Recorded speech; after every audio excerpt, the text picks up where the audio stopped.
Hello, fictional. Welcome to the What If Issei. Today we are gonna see, what if Darth Vader became a mentor to a Force-sensitive Issei? Part 1. If you end up liking this video, please consider subscribe, so without further ado, let's get into the video. Outskirts of Kuo Town, Japan, 2002 AD, 6 ABY. The modified J-Type 327 Nubian starship landed with a soft thump in the dark forest. The ship's ramp lowered to the ground while steam billowed out of its now open and depressurized cargo hold. A dark figure walked down the ramp, his gaze roaming as he reached the bottom. Pure. His mechanical breathing was the only sound that could be heard in that part of the forest. The animals in the area had been spooked by the starship. More ships, Sentinel-class landing craft, soon followed, packed with soldiers that were personally loyal to the dark figure. They were men of various units, though most hailed from the 501st Legion. Many of the men in that group were old by this point, but the dark figure didn't care. He'd served with them the past 20 years, from his time as a GD to his time as the Emperor's slave. "I am a slave no longer," the man, the former Dark Lord of the Sith known as Darth Vader, thought bitterly as he squeezed his repaired hand before lowering it next to his recovered lightsaber. He dealt with that issue himself shortly before the second Death Star was destroyed. It had been almost too easy. As soon as he saw Palpatine trying to shock his son to death with Force lightning, he broke free of the elder Sith Lord's hold on him and called his son's lightsaber to his remaining hand before plunging its blade into the Emperor's back. How the Emperor hadn't heard the weapon's telltale snap hiss of activation, Vader would never know. Snagging the Lambda-class shuttle from the hangar was a simple matter due to the chaos and panic of the station's personnel. Once on Endor, Luke and Vader discussed their next steps. Vader knew that despite what his son thought, the rebellion wouldn't hesitate to execute him as a war criminal. That was their right considering all he had done. Vader was not ready for death, however, and thus talked his son into allowing the galaxy to believe that Darth Vader died with the Emperor. That was true from a certain point of view. Vader then made contact with the remnants of the 501st before stealing a pair of shuttles and traveling to his home on Mustafar. There, Vader collected more of his men he knew wouldn't be able to survive the fracture of the Empire, and set off into the unknown regions. In total, Vader brought 400 men, women, and droids with him into exile. He'd sent some ahead to lay the groundwork for their stay on this world roughly 2 years ago now. From the reports they'd sent back, they had ownership of a large building near the mountain that Vader and his men landed on. They chose the building due to its closeness to a nearby city, strangely called Kuo Town, and the fact that it was large enough to mask any ships coming into it from view. Vader would have gone straight there, but he and 2 shuttles had peeled off after he felt a presence in the fort. "Millard?" a filtered voice asked behind him. It was obvious to the former Sith it was a Fett clone. Judging by the clone's presence in the Force, it was CT-00001010, or Fox to the rest of the 501st. "Secure the area, Sergeant," Vader dismissed the clone sergeant as he continued to scan the area. Vader heard the sound of a blaster rifle hitting the stormtrooper's chest plate before he heard Fox's reply. "Yes, Millard." The clone stormtrooper walked away as Vader focused on the presence he felt in the Force. The presence was strong for one so young. He believed the presence was no older than 6. What Vader didn't understand was the fact that besides maybe 1 or 2 other Force presences besides the one he sensed in himself, this world was practically devoid of the Force. How had that happened? Some cataclysm or war? If it was a war, how large had it been to exterminate most who could be Force-sensitive? It couldn't have happened recently, surely. Vader felt the presence shift ever so slightly. It felt like the presence was growing more tired. Knowing that his curiosity couldn't be sated by simply standing in this place, he began to walk towards the presence. Before he left, however, he informed his men to patrol the perimeter and ensure they remained undetected for the time being. Vader knew of course that it was only a matter of time before they were discovered, but he would prolong their anonymity for as long as he could. No civilian deaths were to be permitted. That would only cause questions to arise. The boy was starting to get tired from sitting close to the fire, next to his father. His father, Guru, and mother, Mickey, had taken him along on this trip to get his mind off moving away. It wasn't working all that much if he was being honest with himself.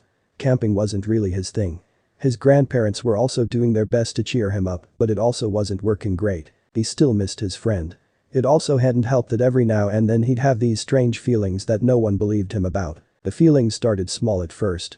Little hints that kept him away from bad situations, like walking near the abandoned church in town, to full-on discerning the thoughts and feelings of others just by looking at them. The feelings also hinted vaguely that he wasn't always alone. At points where he knew for sure that he was alone, he felt a presence nearby. It was an ancient and powerful presence, biding its time until he either called it out or it believed he was ready. He was annoyed by the feelings, especially now. The feeling was telling him that an older, though not as old as the vague presence, and darker presence was nearby. The presence didn't seem to harbor any ill will towards him, as far as he knew, but he definitely knew it was coming closer. He could feel its journey through the forest beyond his family's campsite. Issei, did you hear me? His mother asked, giving the young boy a gentle shake. Issei Hyōdō shook himself and looked up at his mother, tilting his head slightly. Yes, Mom. It's time for bed, honey. Do you need to go before we head back to the tents? You probably should. You may need to and might not realize, his father offered as he stood up. Issei nodded as he started toward the public bathrooms. He could hear his parents packing up for about 30 feet before he reached the bathroom. It took only a second to do his business and clean his hands in the somewhat dirty sink. As he started back towards their campsite, he stopped. Something was pulling him in the direction of the deeper forest. He didn't know what to do at first, but knowing that his feelings had never steered him wrong before, he followed the pull into the forest. He went into the deeper part of the forest by about 20 feet when he suddenly felt something else. The presence from before. He thought about running away, only to realize there was a new sound in the forest. Pure. Issei had no idea what that noise was, but it sounded almost like something breathing. He soon had his answer as a figure appeared from out of the darkness. The figure was tall, nearly 7 feet, and completely black in appearance. The figure's head, or rather the helmet the figure was wearing, was skull-like in appearance. There was a box on his chest that had several blinking red and green lights. A silver and black cylinder was hanging from the left side of the figure's belt. The figure also hadn't stopped making the sound.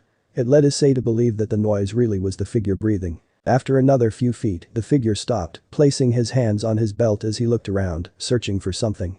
The presence Issei felt earlier seemed to expand before it focused completely on him. The figure focused his attention on Issei at the same time. Issei cowered slightly as the figure approached, coming close enough that he had to look up to look into the black lenses of the figure's helmet. Issei could feel that the figure meant him no harm still, but he hadn't expected to meet the presence's owner, which he assumed was the figure before him, so soon. The two were completely silent for a few moments before Issei broke the silence. Who are you? My name is Vader, little one. What is your name? The figure asked, his voice deep and synthesized in what sounded like accented Japanese. Issei guessed that Japanese wasn't his first language. From the way the accent was, Issei further guessed the figure's main language was English. My name is Issei Hyōdō. Issei replied timidly. The figure was kinda scary, if the young boy was being honest. Vader spoke again, this time in English. Are you fluent in basic? I'm afraid Nemodian is not my strong suit. Be basic? I will take that as a no. Very well. My Nemoidian is at least passable. Nemoidian? Do you mean Japanese? Japanese. I've never heard the Nemoidian native tongue referred to as such before. No matter. What is the name of this place? You're in Japan. Japan? Is that the name of this world? What? No, this world is called Earth. Earth? How original. Tell me, why are you here? I felt a pull to come here. A pull? Then you are indeed the one that I sensed. Tell me, was this your first time feeling this sort of pull? Yes, but I've felt other things before. Things like ideas and feelings other people have. I see. Do you know the name of those feelings? No. Should I? So, you have no knowledge of the Force, then. The Force? Those feelings you have. They're a small part of it, as well as that pull you felt. How do I make them stop? Stop. Young Hyōdō, you have been given a gift very few on this world, and those in the wider galaxy have. Besides you, there are perhaps 3 beings at most who can wield the Force, not counting myself. You have those feelings too? Yes. Perhaps Vader would have continued had it not been for the voices coming closer. Issei? Where are you? Guru Hyōdō called, worry evident in his voice. Issei's mother called soon afterward. I'm sorry, but I gotta go. My parents will get worried. Do not worry, young Hyōdō. I understand. Perhaps we shall meet again soon. Maybe. See you later. Issei called as he retraced his steps back towards the main path. Vader watched Issei go, stepping back into the darkness. Vader was intrigued by the boy, to say the least. The boy's parents didn't have a presence that indicated Force sensitivity, yet Issei's potential was only slightly less than his most recent apprentices, Galen Marek's, potential had been. Vader knew that kind of Force potential was very rare in this day and age, thanks to both his and the Empire's efforts. But the more he thought about it, the more it made sense. Why wouldn't the Force create backups to topple the Emperor if he hadn't? It had already with the survival of Luke and his sister. Had Luke fallen aboard the DS-2, he wouldn't be surprised if the Force began guiding Luke's sister on the path to becoming a Jedi. Would Issei have been her replacement if she fell too? He wouldn't be surprised. The Force needed to be in balance. That was why the Jedi purge had gone on so long, and why there was such a high price for Jedi in the early days. Any large number of them, had they banded together, would have destroyed the Empire and restored the Republic. Palpatine wouldn't allow that. Vader continued to watch as he pondered on what he was meant to do now. The Force had guided him to the boy, but what more did it want of the former Sith Lord? Surely it wasn't to train him in the ways of the Force. Vader had only just shaken off the hold the dark side had held over him for so long. He wouldn't train the boy so soon after that. The more he watched, though, the more he felt that that was exactly what the Force wanted. The next time the two would meet, Vader would offer to guide the boy. Now, however, there was too much going on, and he wouldn't steal the boy from the only family he'd known. That was a mistake the Jedi had made, one of many that began their downfall.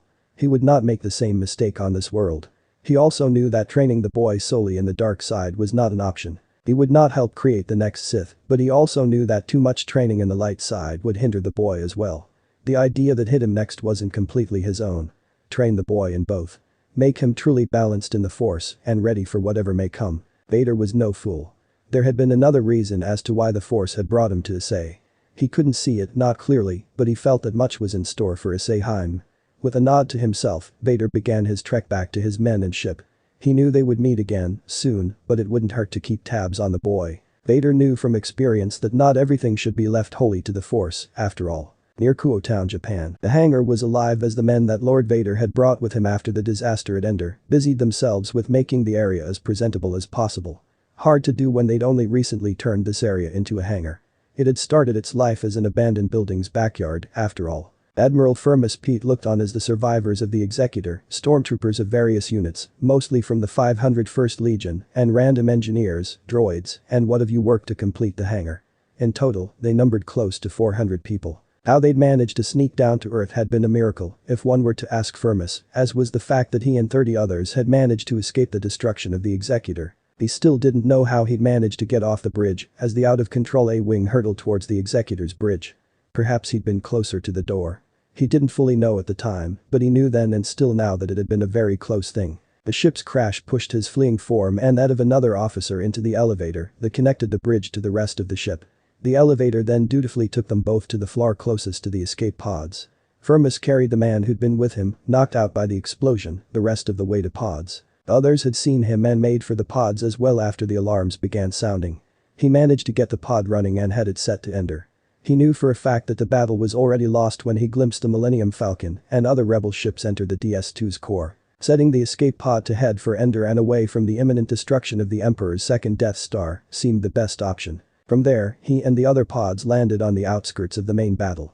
They'd then gone undiscovered until Vader found them only a few hours after Firmus saw the beginning of the Empire's slow and painful demise play out above. Vader then directed the survivors to the few ships still on the planetary shield's landing pad. The rest was history. If one were to ask any of the other men, they would say it had been due to timing, luck, and careful usage of jamming signals on Vader's part. The sensing equipment of this world was highly outdated, the satellites orbiting the planet so old compared to the wider galaxy that the jammers aboard Vader's starship easily overpowered them. Several Sentinel-class landing shuttles had made it to the planet, though they'd originally stayed in the forest outside Kuo Town. It took barely any time at all to amass the funds to buy the building they were currently in. The building had been abandoned for years, and it showed, hence the low price of purchase. It had taken a good chunk of funds the Imperials had pooled, but once the building was bought and as soon as it was night, they'd begun work on the hangar. They still weren't done yet, but they were close. The hangar's construction was easily explained away by rumors of renovating the building into a hotel. That was only the cover-up, though. In truth, the building was being renovated to be both that and a home for the displaced Imperials. The upper levels would be open to the public, while the lobby, basement, and even further down would be the Imperial home. It would take a long time, but it had to be done if they wanted to be able to have a home on Earth. The voice brought Firmus out of his thoughts. "Admiral." "Yes, Lieutenant." Firmus replied, turning to the man, the member of the Executor's bridge crew that Firmus had saved before escaping. "Call for you, sir, it's Lord Vader." "Very well. I'll take it outside." "Yes, sir." Firmus left the construction site and entered the quieter basement, taking the call on his holoprojector. A miniature version of the most feared man in the Empire appeared, sitting in his starship's cockpit. "My lord. Apologies for my tardiness, Admiral Pete. I had business to attend to." "I shall be arriving shortly," Vader said as he looked into the holoprojector on his end. Firmus was stunned for a few moments. In all his time serving Lord Vader, he'd never heard the man apologize to a subordinate. "It's not an issue, Millard. Be careful as you land, sir, we're still not finished with the hangar." Firmus cringed as he glanced back toward the hangar. "That is no problem for me, Admiral. Tell the men to cease construction efforts and assemble." "Yes, Millard." Vader cut the connection as soon as Firmus had finished speaking. The Imperial Admiral was still thrown off balance by Vader's apology. What happened between coming to Earth and now? Firmus had noticed changes in Vader's behavior before, mainly in that no one had died under him since Ender for some perceived failure or incompetence, but to outright apologize to an underling. That was a first for his commanding officer. Intent on keeping the Vader subordinate death streak to zero, Firmus quickly headed back to the hangar and did as he was told. What followed next was something none of the Imperials under Vader had expected. Vader faced the Imperials who'd followed him to Earth, thinking carefully about what to say to them. The debate between keeping secrets from them and telling them everything, such as the truth behind the Clone Wars, had strong points for both sides. Letting the men under him continue under the belief that the Empire had been a force for good in the galaxy would make them easier to control, but the downside would be their attempts to return to the wider galaxy, disrupting Vader's exile and exposing Earth to a galaxy still at war. Telling them the truth, however, could also lead to disaster. Telling the truth would mean telling the men in front of him that he had been the one to kill the Emperor, not his son nor the space station's destruction. The debate continued for only another minute or two before Vader decided on the truth. He knew that lying to them would only work for so long before it blew up in his face. With the truth, he would know for sure the loyalty of those here with him now. And so, Vader told the truth. He explained how the Emperor had manipulated galactic events to create the Empire, starting from the Trade Federation's Naboo blockade to how the Emperor controlled the entire Imperial military through the usage of battle meditation. Vader even told them who he had been before he became the Vader they all knew. It was a great risk, to be sure. Of all the things to tell the truth about, Vader had hoped to keep the fact that he was Anakin Skywalker a secret. He already knew the men of the 501st knew that Anakin and Vader were one and the same, it was obvious. He'd led them under that moniker during Operation Nightfall. He suspected that the Force had played a hand in his telling them his past, otherwise, he'd have kept his wish to separate himself from Anakin. Even further, Vader would have chosen to both lie and tell the truth, but the Force had other ideas. As he finished speaking, he looked upon the faces and faceplates of those in front of him. They were all stunned into silence. He couldn't blame them. He'd just turned their entire world upside down. It was several minutes before Admiral Pete stepped forward. "How are we to refer to you, Millard?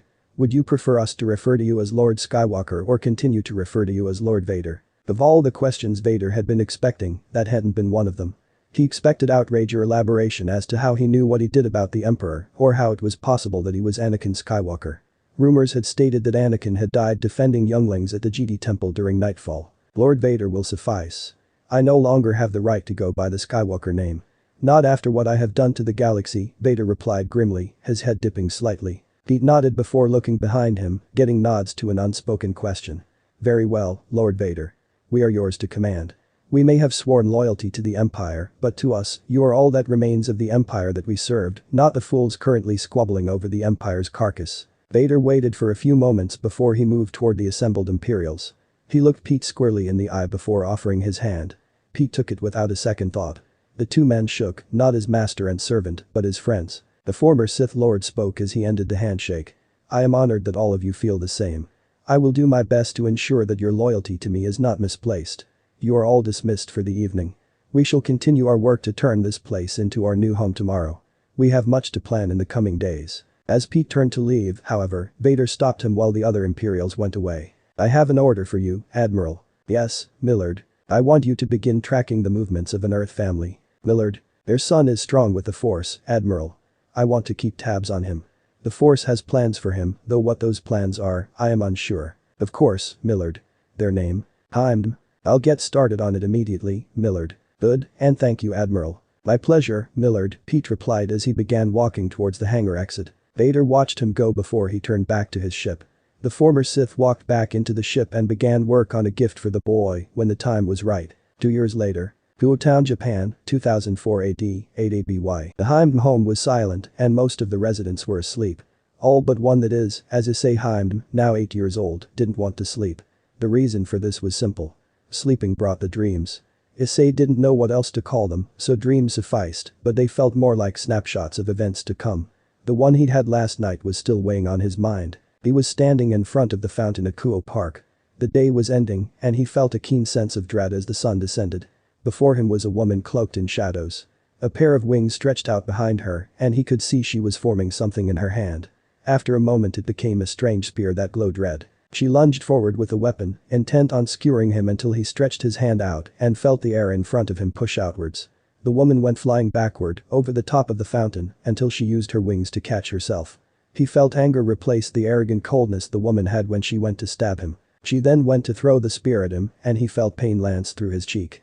Before he could even blink, the woman rushed forward and plunged 2 spears through his arm and his gut. Issei woke up with a scream last night, checking his body for the hole he felt certain was there. His parents had come in as he did this and asked what was wrong. He kept the answer simple, citing that he had a nightmare. The description wasn't entirely wrong. Now though, knowing it was a vision of the future, he didn't know what to think. As he sat there pondering about what to do with the information, he felt a presence. This presence was nothing like Vader's. Issei could still feel Vader in Kuo, and he was sure Vader could feel him. This presence, however, was nothing he'd ever felt before. It felt dark. No, that wasn't right. It was almost like a dim light bordering on darkness, filled with nothing but murderous intent. Issei's fear intensified when he realized the presence was heading toward him. The Hyoudou boy hopped off his bed and bolted to his parents' room. He banged on the door rapidly, desperately trying to wake them up. He saw the light come on underneath the door and knew his attempt was successful. The door opened and his father was standing there, looking haggard. "What's wrong, Issei? Another nightmare? We have to go, now. Someone bad is coming here." Issei told his father, desperation evident in his tone. "What? How can? It's one of my feelings, Dad. We have to leave." Mickey Hyoudou groggily spoke up. "Goru, what is it?" Issei's had another one of his feelings. "Honey, we've told you the feelings aren't real, go back to bed." "Mom, Dad, please." Issei never got to finish as the door to their home was violently torn apart. The cracks, crunches, and splintering wood were audible even upstairs. "Find the family. Lord Kakabiel demands their heads." A gruff voice called out as rushing feet sounded below. Goru immediately pulled Issei into their room and switched the light off. He then pulled Mickey off the bed and dragged both into the closet nearby. "Both of you hide right now.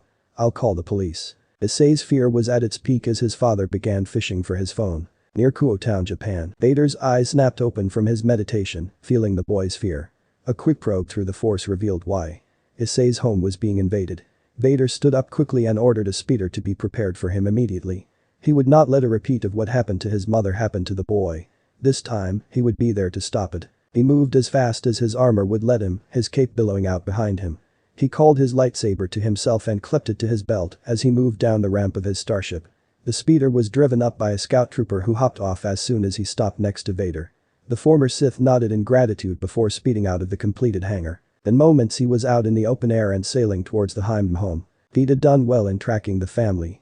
He'd found the home's address almost immediately the day after the rest of Vader's remnant forces arrived. From there Vader watched over the boy through mini-probe droids he'd had aboard his ship. From Vader's observations, Issei was depressed over his childhood friend moving away. Despite what his grandparents and parents tried, he couldn't lift himself out of that sadness. Vader knew how dangerous depression could get, so he began using the Force to try and comfort the boy. It seemed to work. The boy's demeanor changed drastically over the 2 years Vader had watched over him. Now Vader had to go to his home and save the boy before it was too late. He knew the danger of being afraid. Grandmaster Yoda had said it best, fear leads to anger, anger leads to hate, hate leads to suffering. Vader would do everything in his power to ensure the boy didn't fall. The dark side offered power, yes, but it also led to eternal damnation. He was living proof of that. The speeder bike hovered in the air only for a moment before falling to the street below. Vader cushioned the speeder's descent with the Force before pushing the speeder to its top speed. He and the speeder became a blur as the bike accelerated, the speeder's engine's howling whine echoing off the buildings. Lights turned on as people were woken up by the noise. Some opened windows and watched in confusion as they saw the black and brown blur speed by. Calls to the police about the blur were met with disbelief or the night playing tricks on the people who called. Either way, no one investigated the blur seriously, but they took more notice when it appeared on camera footage. The mystery surrounding the former Sith's race to the Hyoudou home would remain for at least a year before finally dying down. Vader saw the house approaching just up ahead and slowed down as to not pass it. He could feel the other presence in the house already searching for and preparing to strike down the boy and his family. He would not allow it. Kuo Town, Japan, Yusintochi Ayadini kicked down a door, hoping to find the brat and his family. The excommunicated priest was looking to spill blood tonight, having been held back at the church for so long. He had wanted to strike at the devils rather than some supposed sacred gear user, but blood was blood. Besides, it wasn't as if this night was going to be a total loss. One less non-believing family in any country was a good thing. As he entered the room, he leveled his exorcist gun at a washer. The native Italian's eye twitched as he lowered his gun and exited the room, turning to look at the one place the others had yet to search. The upper floor. As Hyoudou began to walk up, he failed to notice a weird humming sound coming from outside. Had he stopped to look, he would have seen Vader arrive outside the home and march toward the broken down door. Issei felt Vader's presence arrive and felt his fear start to drain. Vader had made it to them. How Vader knew that he and his family were in trouble at that moment was a mystery to the young Hyoudou boy, but not one he cared about at the moment. That was when he heard one of the home invaders climb up the stairs. "Goro, one of them is," Mickey began before Goro shushed her. He nodded and sighed in defeat as he looked down at his phone. The phone wasn't connecting for some reason. It was as if something was blocking any cell signals from getting out of the house. Nodding to himself, he set the phone down on one of the nearby shelves and grabbed a wire hanger off the clothing rack above him. He quickly fashioned it into a dubious-looking stabbing weapon. He got his son behind him and into the arms of his wife just as he heard the door to their bedroom get kicked in. "Whatever happens, you keep Issei safe," Goro whispered fiercely as he prepared to strike whoever dared come in. That was when Issei and the others who occupied the house heard it. Issei recognized it immediately, but to everyone else, they had no idea what to think of the sound. Pure. Hyoudou bolted down the stairs, intent on killing whatever was making that noise. He didn't know how, but somehow he stopped and was flung backward. He hit the wall behind him with a thud as the owner of the strange noise unclipped something from his belt. Hyoudou didn't know what happened next as he fell unconscious. Vader glanced around at the ransacked interior of the Hyoudou home. He heard the sound of men rushing toward him as he ignited his lightsaber with a snap hiss. The red blade illuminated the space and cast terrifying shadows all across himself. The first man to appear was stunned before he raised what Vader assumed was some kind of projectile weapon and fired. The projectile resembled a blaster bolt and out of reflex, Vader swung his blade. The blade deflected the shot into another man coming from his left. The shot hit the man squarely in the thigh. The man that had charged from Vader's left let out a cry of pain as he went down, clutching at his bleeding thigh. The first man fired again, and this time Vader simply used the force to stop the projectile, knowing now it was simply a bullet. He then swung his blade through the man with the weapon, bisecting him and letting the projectile impact the other wall. A third man armed with a sword that seemed to act like a lightsaber rushed at Vader next. The former Sith wasted no time and sidestepped the stab the man had meant for him. He then grabbed the man's hands and crushed them around the sword. The sword was destroyed in an instant, the man screaming in pain before Vader forced the man's arms up and swiftly stabbed the man through the chest. The man's cries died in an instant as he slumped. The fourth and fifth man appeared and rushed Vader as the third had. They didn't get far. With a simple gesture, Vader decapitated one as he took the other by the throat. The fifth man struggled against the former Sith Lord's grip for a few seconds until Vader crushed the man's windpipe. The man was then thrown over one of the few pieces of furniture in the living room as a final sixth man came forward. Vader paused and looked again. This wasn't a man, at least not entirely. Men didn't have the presence that this man did. The man snarled and formed a spear similar in composition to the swords of the men Vader had just killed. Black feathery wings also appeared behind the man, further reinforcing Vader's belief that he was not fighting a human being. "You should learn not to meddle in Grigori business, human. I am offing him. For your interference, you will die," the man growled as he lunged at Vader with the spear. Vader blocked the strike easily, forcing the Grigori to close so that he could try and push through the former Dark Lord's defenses. Impressive. I expected that spear to be as useless as those swords those men used. Clearly, I was wrong. The Grigori snarled before he backed off and summoned the sword in his free hand, dual-wielding them as he came at Vader again.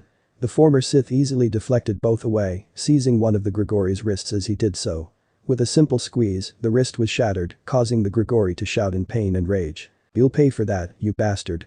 Ophanum screamed as he charged Vader once more. Vader said nothing as a flourish with his blade swept through the Grigori's undamaged wrist, lopping it off and sending it flying toward the broken front door.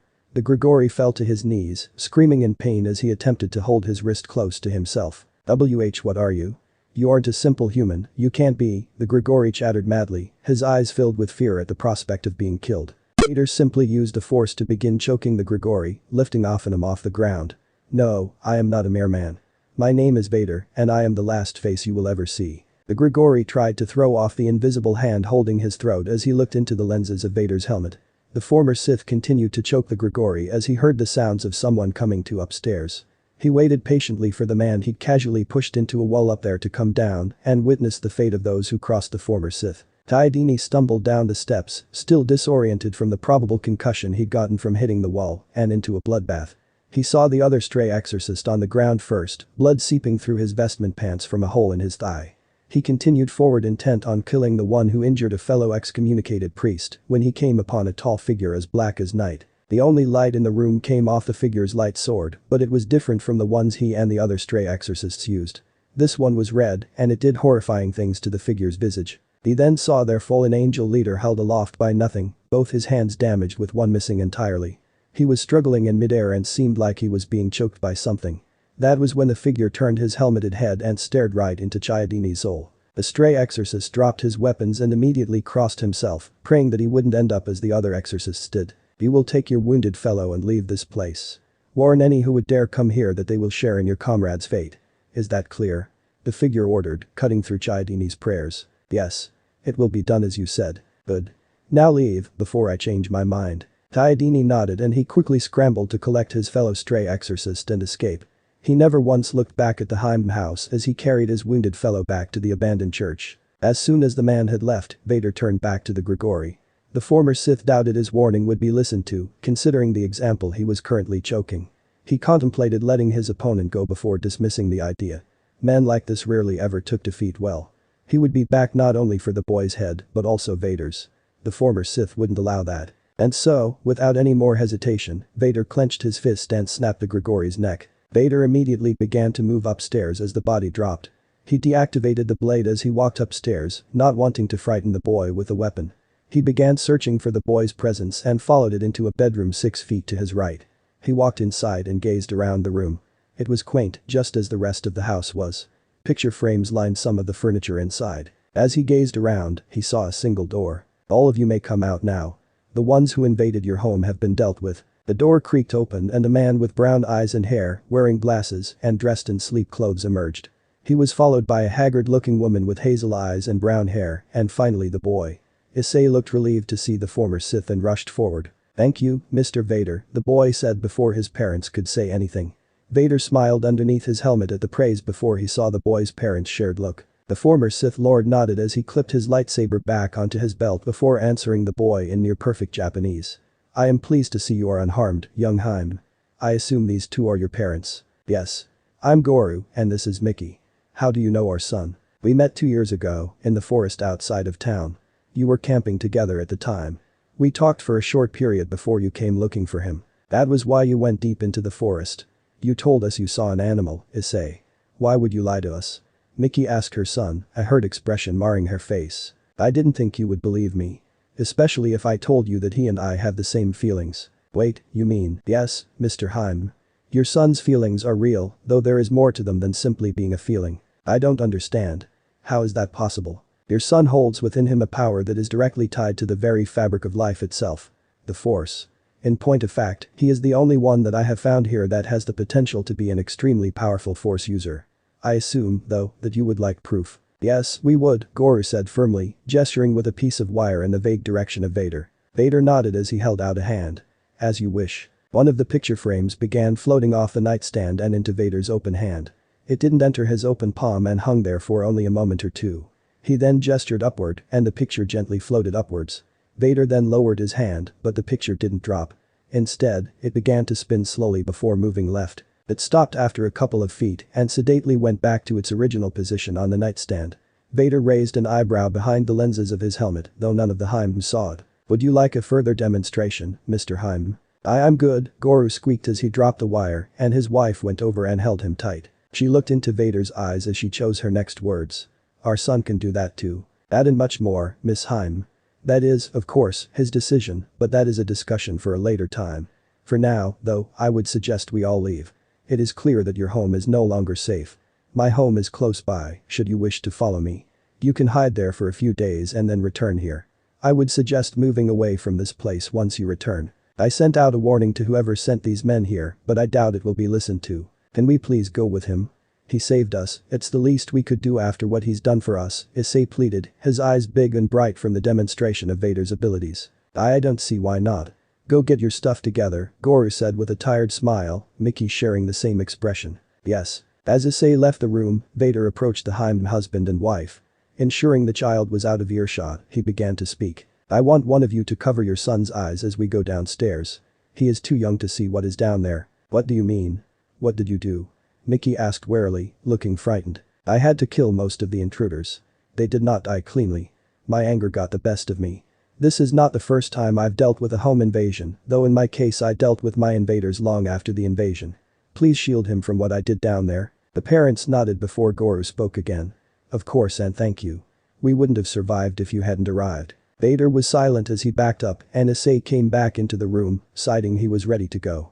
The parents nodded and led him downstairs, Mickey covering his eyes with an explanation that Vader had asked her to. Issei didn't argue. Back in the bedroom, Vader was contemplating what Goro had said. This had been the first time in years someone had truly thanked him for what he had done. He didn't know what to think about that. Vader himself believed he wasn't worthy of anyone's gratitude, not after years of service under the Emperor. It was nice, but he didn't deserve nice. If he was being honest, he should be treated with revulsion. He was a monster who had killed his wife in a rage and harmed his son, cutting off his right hand. Only moments ago he had slaughtered all of those men without a second thought and he had enjoyed it on some level. To be thanked for something like that felt wrong. Not for the first time, he questioned the Force's role for him on Earth. He still wasn't sure if the Force had made the right choice in selecting him to train the boy. He'd failed twice before, with Ahsoka and Galen. How could he succeed with Issei with that track record? Why does the Force want me to train the boy? Vader thought to himself as he clenched his fists at his sides, when all I am good at is killing. Because you are the balance between the light and the dark, my old Padawan, a familiar and older voice replied, causing the former Sith to look up in shock. There, standing before him, was one man. He was an older man, with battered and worn robes. His hair was parted neatly and white, and he had a trimmed beard. There was a smile on his face, he glowed with an otherworldly blue light. He was also transparent. "Kenobi?" Vader asked softly, shock still evident in his tone from seeing his former master. "Indeed, Anakin," Obi-Wan Kenobi said gently as he stepped forward and placed a hand on Vader's shoulder. "I cannot stay for long, my old friend, but I am here to tell you that the Force did not make a mistake. It wants you to train the boy. There will come a day when he will be needed to stop a great evil from this part of the galaxy. The boy cannot be trained solely in either the dark side or the light side if he is to prevail. Only balance will help him defeat this enemy." Vader shook himself and straightened. "What enemy? The Emperor is not fully dead. A part of him remains in this part of the galaxy, just as it does in the deep core. That, however, is not your problem to solve. Luke and his friends will end the Emperor there while you end him here. Then the galaxy will be rid of his evil for the rest of time." "So I failed, again," Vader muttered angrily before he felt a squeeze on his shoulder. "No. You have severely weakened the Emperor, Anakin. He will not be as powerful as he was when you ended him the first time. Luke and his friends destroying the one in the deep core will further weaken him. He will then be able to finally die when you and the boy destroy him here. So train the boy well and prepare for the Emperor's eventual return here. May the Force be with you, Anakin," Obi-Wan replied before stepping back and fading from Vader's view. "Mr. Vader, are you still up there?" Mickey Hyam asked from downstairs. Her voice snapped the former Sith out of his thoughts and he walked downstairs. "Apologies. I was thinking about something. I heard part of that conversation, you know," Mickey said quietly as Vader passed her. Vader turned sharply and saw the determination in her eyes. She was going to have answers about the full conversation, especially since it pertained to her son and his future. With an unspoken vow, Vader agreed to answer any of her questions, though not here. They would travel to his home first. With a nod, Mickey went upstairs and gathered the essentials. Photos, clothing, etc. Goro joined her a moment later while Vader went outside and watched for signs of people noticing the home invasion. He felt a hand tug his cape from behind him. He looked down and saw Issei looking up at him, worry in his eyes. The boy let go of the cape and began to speak. "Are you okay? You felt sad and angry?" Issei asked as he once again looked into Vader's helmet lenses. Vader frowned underneath his helmet before replying. "I am fine. You do not need to worry about me, young one. Okay. When we arrive at my home, do not be alarmed by anything you may see. I will explain it all once we arrive. Okay? I have a question for you and I want you to answer truthfully. The question will impact the rest of your life, so be sure to think about it carefully. Do you wish to be trained in the ways of the Force?" Issei was silent for a few moments before nodding vehemently. "I want to protect Mom and Dad from the bad men. I know they were here for me and I wouldn't have been able to do anything to stop them. I don't want to feel that powerless ever again. Then, Issei Hyōdō, from this point forward, you are my apprentice. You will refer to me as master and you will do as I say when I say it, despite what your family wishes. Am I understood?" "Yes, master," Issei replied before yawning. The night's events had worn the boy down. Soon afterward, the Hyōdō family followed Vader as he went back to the abandoned building that had become home for himself and other Imperial survivors. In the days to come, Issei would be trained as Vader's final apprentice. The training would be long and difficult, but in the end, Issei Hyōdō would become known as the Red Dragon Jedi. The training remote twitched to the left, paused, then shot to the right. It paused one more time before letting off a shot at an older Issei Hyōdō. Issei blocked the remote's blast with a lightsaber gifted to him 3 years ago by Vader. The lightsaber was highly utilitarian, with no extra bits or bobs that Issei had seen on lightsabers used by other Sith and Jedi. The crystal inside the blade had originally been red, like Vader's, until Issei was allowed to craft his own synth crystal. The crystal Issei created was unlike anything the former Sith had seen before, and Vader had commented that it fit Hyōdō perfectly. A new kind of blade for the first Force user of Earth in a long time. The blade's color was a mixture of light blue and green, making the blade look light turquoise. It also produced energy oscillations when first activated and was somewhat thinner than Vader's blade. Vader then remarked that these traits marked a compressed synth crystal. When Issei asked what was special about that, he was told that his blade was far more precise and much easier to control than a normal blade was. The strange thing about Issei's compressed crystal was that it wasn't as thin as Vader had expected. Compressed crystals were considerably thinner, to the point that if one were not careful, the blade could be broken by a powerful enough swing from a normal lightsaber crystal. This was due to a power matrix fluctuation caused by the strike. This could also happen to normal lightsabers with naturally occurring crystals, but it only happened rarely, and only if the normal lightsaber was fighting a normal synth crystal counterpart. Issei blocked 3 more shots before getting fed up with the training remote and deflecting one of its blasts back into it. The deflected shot shorted the remote out and it fell to the ground with a clank. Issei deactivated his blade and picked the remote up, intent on giving it back to Vader. "Finished with another session, are you?" An older voice filtered through a helmet speaker asked. Issei turned to look and smiled as his eyes fell upon Lieutenant CT 20109-448, or to Issei and the clone squadmates, Hornet. Hornet was almost indistinguishable from the other troopers Vader had brought with him when he wore his stormtrooper armor, the 501st markings almost identical to the other troopers. Vader had allowed his men to paint their armor with their original colors and also encouraged customization when applicable. Hornet's personal touch to his own armor had been the inclusion of a stylized hornet on his helmet, shoulders, and forearms. That is what set him apart from the other 501st troopers. The reason as to why Hornet got his nickname was due to both a funny story and his temperament. During the Clone Wars, Hornet was on a patrol on a jungle world when he thought he heard droids moving in the forest ahead. What he hadn't realized was that it was a local animal. When he surprised said animal, it got spooked and lashed out at its surroundings, knocking into a tree that held a hornet nest. The nest fell, broke apart, and subsequently went into defense mode as the hornets inside swarmed the surrounding area. Hornet sprinted back to his squad mates cursing as he was stung by several hornets. In regard to his temperament, Hornet was considered a gentle giant until one of his men was threatened. If that happens, he will come down on whatever is doing the threatening like a swarm of hornets defending its home. It just so happened that he included Issei in that list. "Yes. I think I got through it faster than usual," Issei replied as he clipped his lightsaber to his own belt. "That's great, but I still think you need to move on from those. A real test would be against a thinking target rather than a programmed one." "You're right, of course, but Master Vader believes I'm not there just yet. He says that I need to better focus on using the Force to sense my opponent's moves. Is he worried you're going to get hurt otherwise? I wouldn't be surprised by that. It is a rather large step up from dealing with these training remotes. I've been getting better at it, don't get me wrong, but I'm not at the level Vader is. It only takes time, my apprentice." Vader's voice spoke up as he entered the room he had designated for training Issei. Issei immediately bowed his head at his master, while Hornet saluted smartly. "Lord Vader, sir. Apologies for interrupting your apprentice's training." "No need to apologize, Lieutenant. I understand the need to watch over this one," Vader said wryly as he folded his arms. Issei laughed sheepishly at that before looking down in embarrassment. "You're never going to let that go, are you?" "No, I will not." "Great. Now, it is time for us to work on your blade work. You have already picked up on forms I and V quite well, but you still need to work on form Vi." Issei nodded as Vader summoned a pair of bamboo swords gathered from a nearby kendo shop.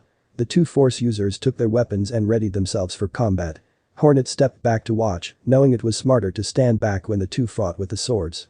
Master and apprentice circled each other, daring the other to attack first. Issei narrowed his eyes as he struck first with a powerful strike aimed at Vader's hands. Vader blocked the strike and countered with a stab at Hyōdō's chest. Issei dodged the strike and attempted to use the former Sith Lord's momentum to get inside Vader's guard. It didn't work as Vader took a hand off his blade and set a small push Issei's way with the Force. The apprentice wasn't expecting that but did not move his sword away from his front. To do that would invite Vader to strike like he had done the first time the pair sparred when Issei was 12. Issei then rushed forward and struck the former Sith on his left shoulder. Vader retreated a step as Issei began circling the former Sith again. The apprentice went for another strike, this time at the blade itself, in an attempt to knock it out of the way. The master blocked the strike easily and redirected it, causing Issei to stumble forward due to momentum. Vader followed after with a one-handed swing that grazed the apprentice's back and shoulder blade. As Issei rolled his arm in an attempt to staunch the pain, he heard Vader begin to speak. Gyō is not simply utilizing emotion in your strikes, my apprentice. It is about opening yourself to the Force to guide your movements. I sense that you have begun to do so, but it is not enough. Let go of your control and do as the Force guides you. I'm trying to, Master, but you have to realize that it is difficult to just allow yourself to be open like that. And that is where your problem lies, young Heim. You cannot try, you must simply do. But how can I do as you say if I don't try to do as you say? It will come to you as Issei tried to block the sudden staccato blows that Vader employed. He was partially successful until the final blow, which knocked his sword out of his hand and off toward the door. Vader then began to strike directly at Issei, the younger man sidestepping the blows when he could. The fight ended as soon as Vader landed a 10th strike on the apprentice. Issei looked down sadly as Vader lowered the sword. He had lost again. I failed again, Issei murmured as he looked down at his feet. That was when he felt a hand on his shoulder. Only through failure do we learn to succeed, my apprentice. Remember that our first spar ended before it could truly begin. For this duel, you managed to land a strike on me. This is the first time that you have managed to do so in all of our duels. Be proud of that, but do not let it go to your head. Now come with me. There is something we must discuss. Vader handed off his bamboo sword to the approaching clone lieutenant as he called the other sword to his open hand. The former Sith handed that blade to the clone as well before leading Issei to the starship Vader used as his room. As Vader entered his starship, he recalled the vision he'd had before he and Issei sparred. He stood before a large building, an unseen observer to the young people walking around nearby. The same young people were entering and exiting the large building, and Vader knew instantly that he was at a place of learning. As he watched, he saw two young women, one with blood-red hair and the other with hair as black as Vader's armor. He knew immediately there was something different about those two, as their presence felt similar to the Grigori he'd killed 8 years ago. It was similar, yet at the same time, it was highly different. Whereas the Grigori's presence was that of a dim light in the Force, the two before him had a presence that was mired in darkness. What that meant, the former Sith did not know, as it was not the same as that of one who fell to the dark side of the Force. The vision then moved to focus on a younger individual, another girl. This one had white hair and a blank expression, but she seemed to take notice of Vader. She hunched in on herself and shivered slightly before fear began to mar her young face. She too had that similar yet different presence as the two previous women did. After another moment or two, the vision switched once more to a handsome young man with blonde hair. His presence felt similar to Luke's, yet it was again that same dark presence. A dilapidated building soon came into view before bursting into flames. An arrogant-looking older blonde man in burgundy clothing laughed as the building burned. The vision finally landed on a figure with a red gauntlet with a green gem in the center before ending. Before he'd sought out his apprentice, Vader had Pete search for the building he'd seen in the vision. It was apparently part of a larger private school known as Kuo Academy. Recently, it changed from an all-female school to a mixed school. Vader grew suspicious when Pete mentioned that this correlated with a student's transfer to the school. A student was named Hyoudō, and when Vader asked for a picture of Kiba, he wasn't surprised to find that it was the same blonde boy he'd seen in the vision. The Force had plans for those girls and Mr. Hyoudō, Vader just didn't know what yet. Master? Issei asked as they fully entered the Nubian starship. I've had a vision, my apprentice. It was of Kuo Academy. Do you know of it? Vader asked as he turned to Issei, placing his hands on his belt. Yes, Master. It's an all-female private school. Not anymore. Recently, it has become a mixed-gender school. I wouldn't be suspicious of that change had it not been for the fact that it became mixed-gender just before Hyoudō was set to transfer to the school. This Kiba is one of the individuals I saw in my vision. I assume you have a plan for the academy? Yes. You are to attend there and investigate 4 individuals, one of them being Kiba. The other 3 are women. One has blood-red hair, another has black hair, and the final one has white hair. You will be able to pick them out of the rest of the student body fairly easily, regardless of whether you can see their hair or not, however. Oh? How? Simple. Their presence in the Force isn't human. It is not Grigori either, so do not go there with the intention of killing them. Their presence is a dark one, but it is not one associated with one who has fallen to the dark side. Should I confront them once I have finished the investigation? No. Once you have accomplished your mission, you are to return here. We will confront them together when normal class hours end. I will not endanger the students any more than is absolutely necessary. Yes, Master. Shall I tell my parents the truth about my mission? They are necessary to begin transferring me over to Kuo Academy, after all. Do not inform them of our true reasons for sending you there. I will do that myself. Understood, my master. You are dismissed for the rest of the day and this week, my apprentice. Use that time to make whatever preparations you deem necessary for your time at Kuo Academy. Issei bowed and replied, yes, my master, before turning and walking back out of the starship. Vader didn't know why, but as the apprentice walked away, the former Sith felt ice run down his back. He wondered, not for the first time, what the Force had in store for the young man he'd taken under his wing. 1 week later. Kuo Academy, Japan. Issei looked up at the main school building, the hood of his hoodie underneath his school's uniform blazer, casting a shadow over his eyes. Traditional robe it was not, but it blended in perfectly within Earth standards. An eyebrow quirked upward as he tried to sense Hyoudou and the other girls. After a moment, he could feel them, but it was faint. With how many normal people were here, they were drowning out the 4 individuals' combined Force presence. With a small sigh, he lowered his hood and walked into the building, looking for the person who would get him his schedule. Excuse me, are you lost? A girl's voice asked, causing Issei to turn toward it. Before him was a slim young woman with glasses over a pair of violet eyes and black hair done in a short bob cut. Issei was immediately on edge, however, as the woman before him had the same presence as Hyoudou and the other 3. He kept his features schooled into a carefree expression, however, as he answered her. A little. I'm trying to find someone. Her name is Sana Shitori. I was told she'd have my class schedule. Ah, you must be Issei Hyōdō. Welcome to Kuo Academy. If you'll follow me, I have your schedule in the student council room. Of course, Issei nodded as Sana turned around, narrowing his eyes slightly as he followed after her. Thankfully, it didn't seem like she could use the Force the same way he could. The pair walked through the practically empty hallways, Issei scanning the place for any hidden dangers just in case. Years of training under Vader had taught him to expect danger to come from anywhere at any time. Just because he couldn't sense it in the Force didn't mean the danger wasn't there, after all. It was another 10 minutes before the pair arrived at the student council office. Sana opened the door and led Issei inside. The only other occupant of the room was a woman with incredibly long black hair, glasses, and light brown eyes. She was sitting at one of the tables, doing paperwork when Issei and Sana entered. She raised one eyebrow at Issei. Issei sensed the same dark presence from her, and he began to wonder just how many students of Kuo Academy were more than they appeared. Tsubaki, where did we put the Hyoudou schedule? Sana asked as she began looking for said schedule. Tsubaki glanced at Issei for only a moment before gesturing at a nearby desk. It should be on your desk, Madam President. Ah, yes, there it is. Here you are, Mr. Hyoudou. You are in class 2B. It's 1 floor below and second door on your left. Will that be all? Yeah. Thanks for the help. Issei said cheerfully as he left the room.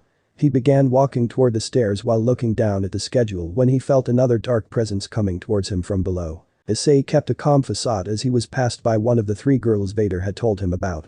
It was the girl with blood-red hair. She gave him a passing glance as she continued up the steps. As soon as he turned the corner he let out a breath before finding his classroom. The young apprentice had a feeling his mission was only going to get harder from then on. Ria's Gremory opened the student council room's door and stepped inside before shutting and locking the door. She then cast a spell to keep her and Sona's conversation quiet. What's going on, Sona? The crimson-haired ruined princess asked her childhood friend, curiosity in her tone as her fellow devil heiress motioned her over. Sona Sitri grimaced as she looked into Ria's eyes. I just met Kuo Academy's newest student, Issei Hyōdō. I don't know what it is, but something tells me he knew we weren't human. What? How is that possible? I don't know. From what info I gathered on him before he came here, he was an above-average student and known to practice kendo at his original school. What I don't understand is the decision to transfer here. He didn't have any issues at his former school, mental or physical, and he didn't have any issues with bullies. I've had Tsubaki look into his background to see if he had experience with our kind before, but so far. Tsubaki spoke up before Sona could continue.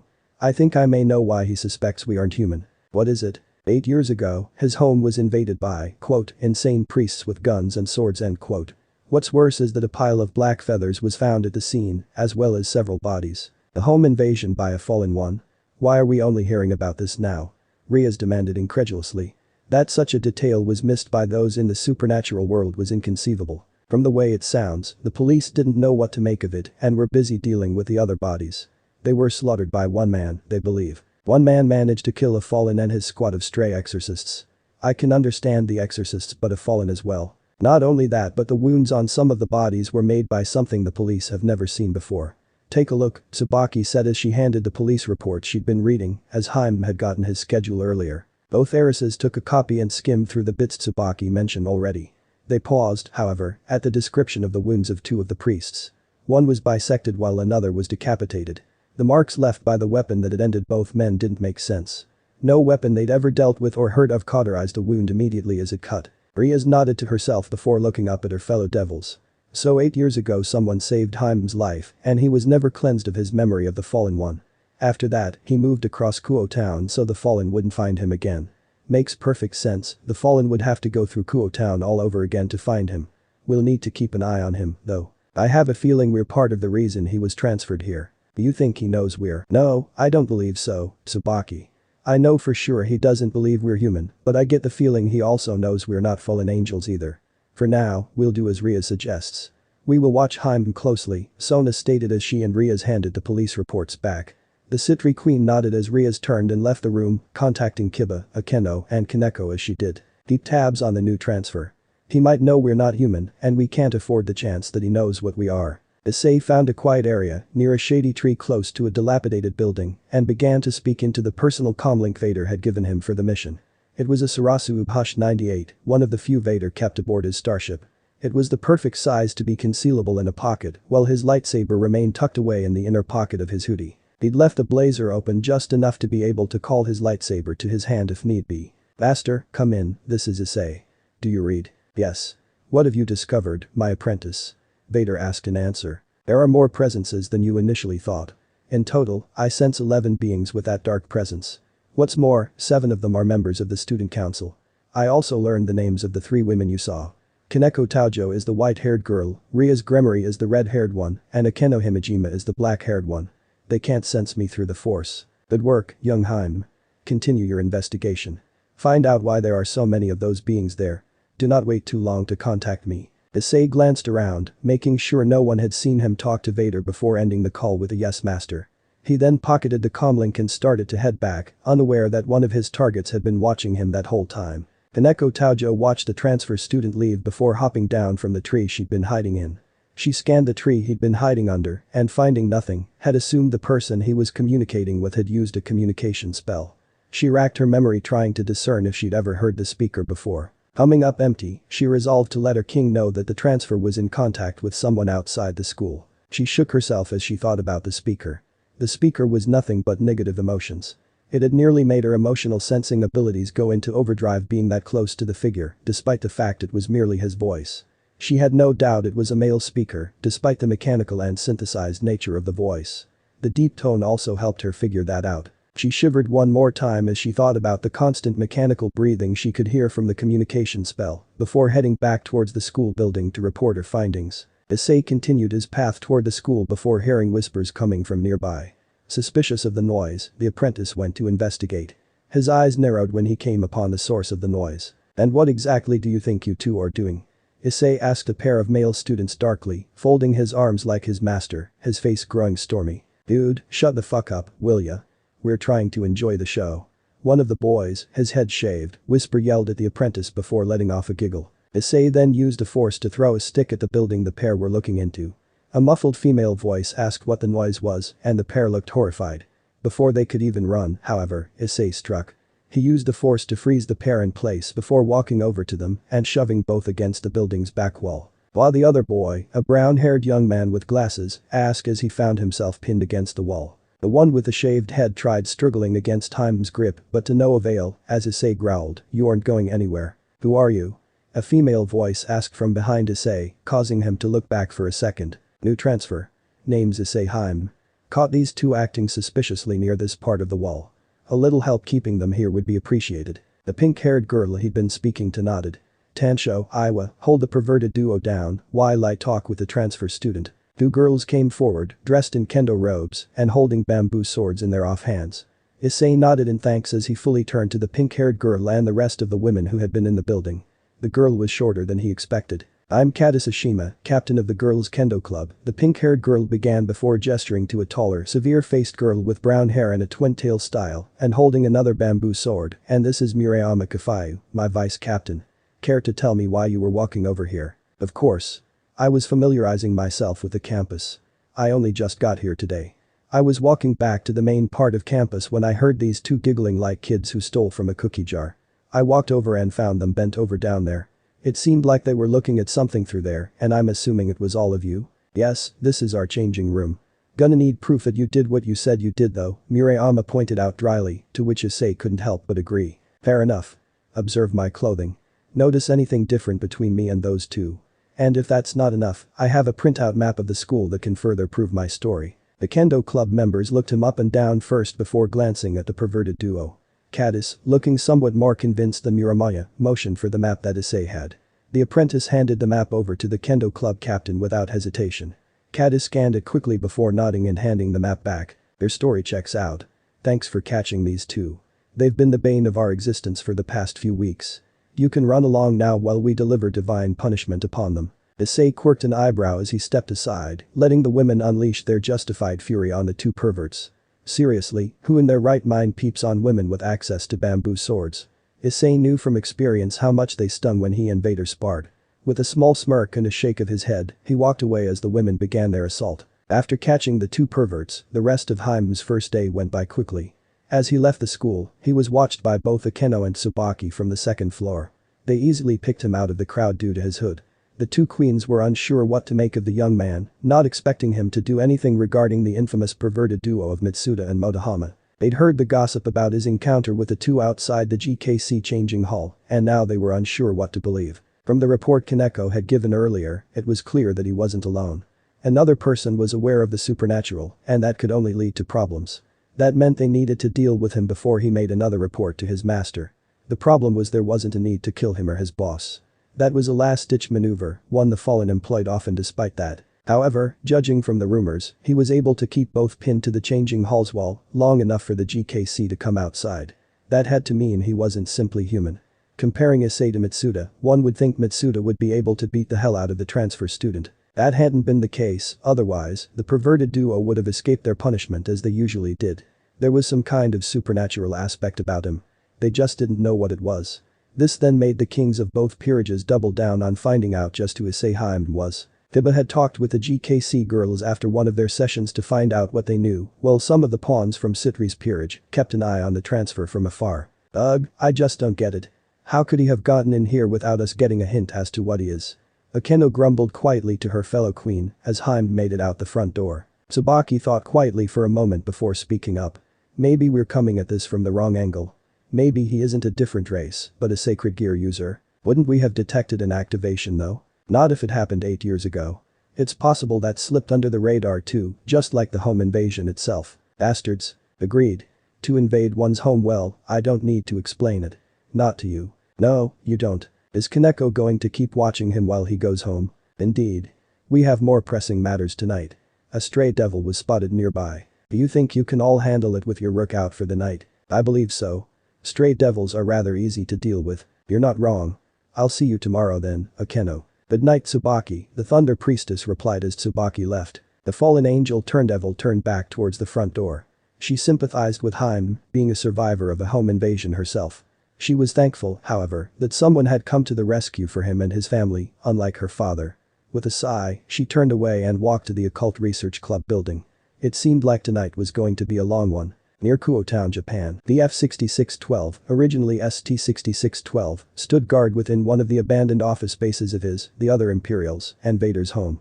The building was in a lower-income district of Kuo Town, and he and his fellow troopers, both clone and human alike, were tasked with keeping the building free of any scum that dared to enter. He wasn't wearing his armor, as that was far too flashy for this job. Instead, he wore a ratty green jacket, ripped-up jeans, and combat boots.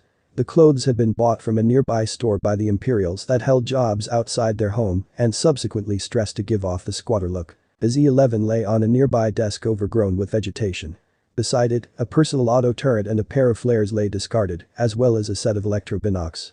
There were cigarette butts surrounding an ashtray, smoke still rising slightly from the most recent one the F-6612 had gone through. He never did like these assignments.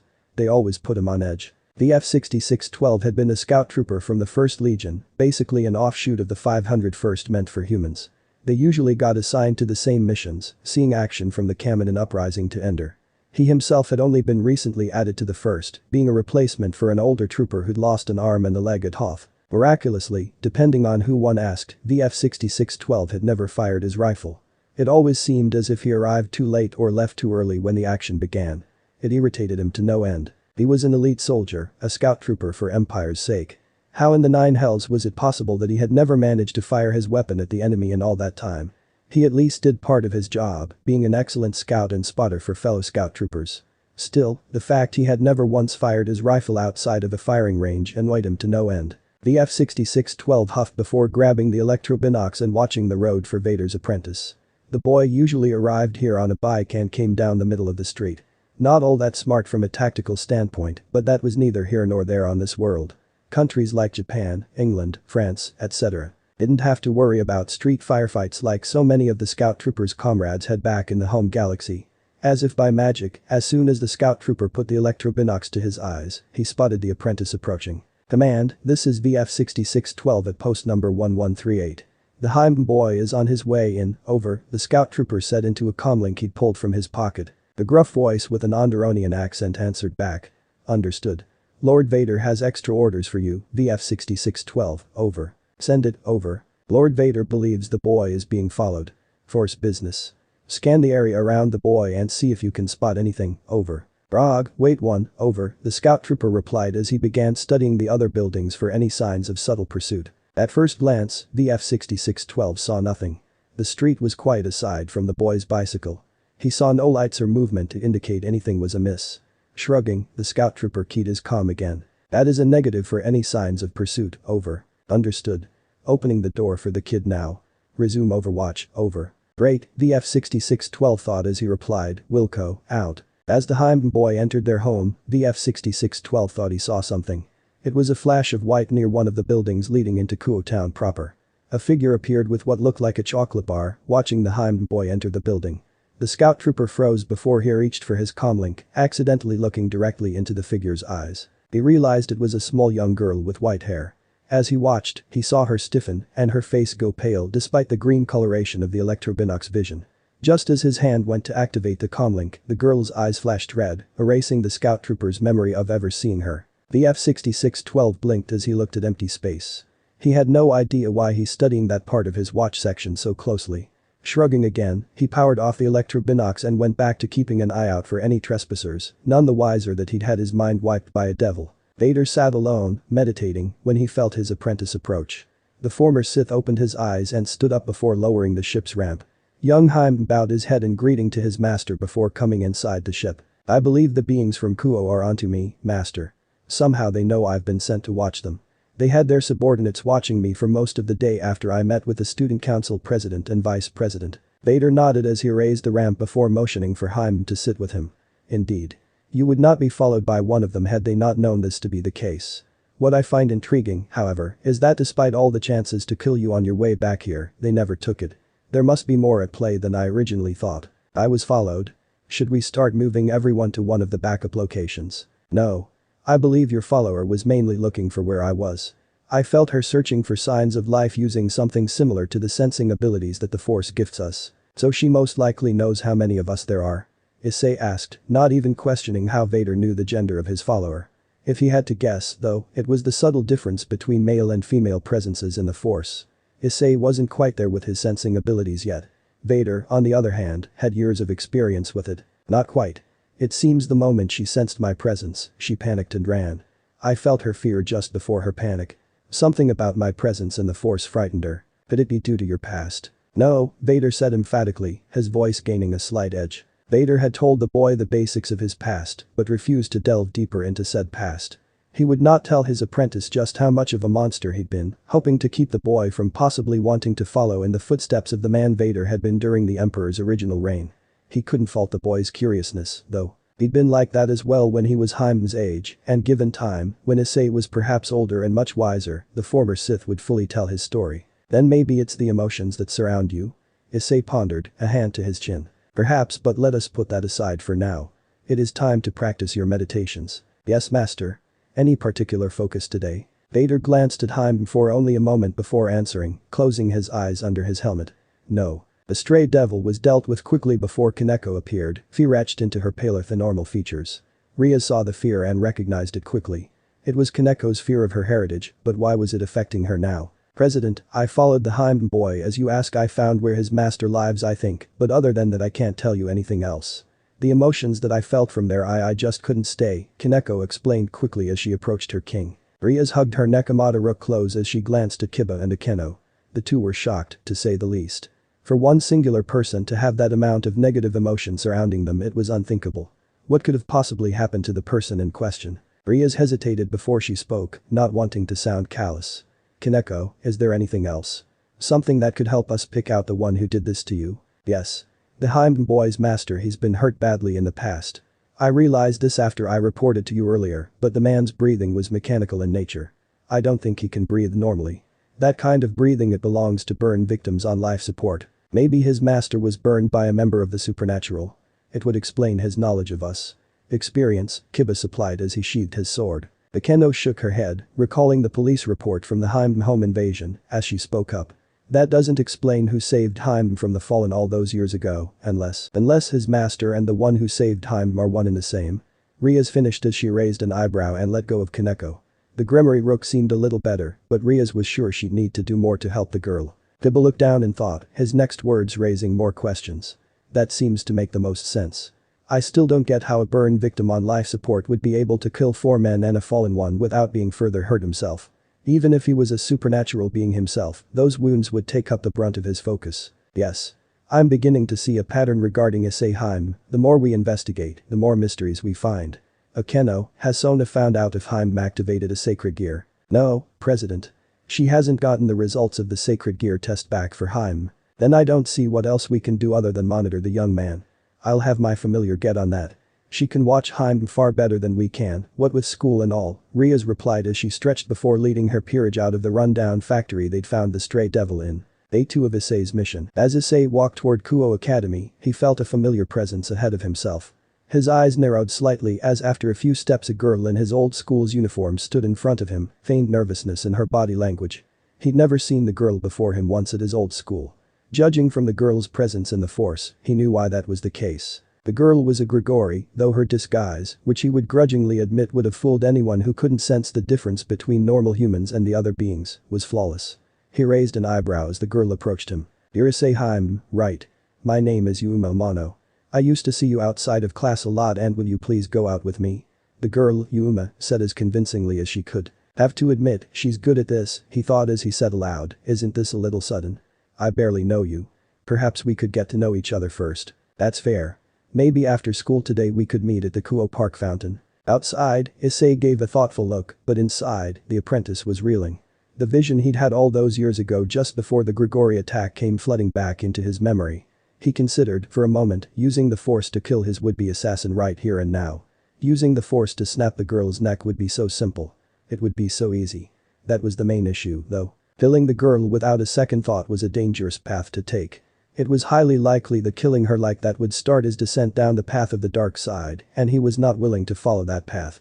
Vader had explicitly told him the dangers of it by citing himself as a reference. Before school ended, he would need to consult with his master and come up with a plan to deal with her. Issei let a smile appear on his face as he answered the girl. That sounds great, Yuma. See you after school. The apprentice said aloud while simultaneously thinking, to kill you before you kill me. End of the here. So that's it for today's video guys. Before you go, just like the video and share it with your friends. Bye.